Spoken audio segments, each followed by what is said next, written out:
যারা এবছর এসএসসি পরীক্ষায় অংশগ্রহণ করতে যাচ্ছ, সকল বোর্ডের জন্য আমাদের বোর্ড মোট 9টি রয়েছে। এই 9টি বোর্ডের জন্য মাত্র 12টি কম্পোজিশন পড়লেই ইংলিশ সেকেন্ড পেপারে তোমরা অবশ্যই কমন পাবে।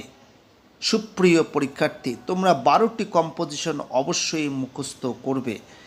প্রথমটি হলো importance of reading newspaper, দ্বিতীয়টি হলো ইম্পর্টেন্স অফ ফিজিক্যাল এক্সারসাইজ, তৃতীয়টি হলো satellite TV channel and our young generation, চতুর্থটি হলো ইয়োর ফেভারিট হবি, পঞ্চমটি হলো ডিউটিস অফ আ স্টুডেন্ট অথবা স্টুডেন্টস অ্যান্ড সোশ্যাল সার্ভিসেস, 6 নম্বরটি হলো ইয়োর এইম ইন লাইফ অথবা your future plan in your life, 7 নম্বরটি হলো কম্পিউটার অথবা the uses of computer in everyday life, 8 নম্বরটি হলো সায়েন্স ইন এভরিডে লাইফ, 9 নম্বরটি হলো importance of trees in our life অথবা ট্রি প্লান্টেশন, 10 নম্বরটি হলো ইয়োর ফেভারিট গেম, 11 নম্বরটি হলো এ জার্নি বাই বোট অথবা এ জার্নি ইউ হ্যাভ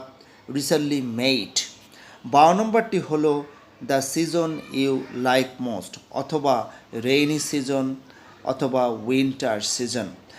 9টি বোর্ডের সুপ্রিয় পরীক্ষার্থী, তোমরা অবশ্যই এই 12টি কম্পোজিশন ইংলিশ সেকেন্ড পেপারের জন্য এখন থেকেই আজকে থেকেই রিভিশন দেওয়া শুরু করো। ইনশাআল্লাহ তোমরা কমন পাবে। আজকে এ পর্যন্তই, সবাই ভালো থাকবে।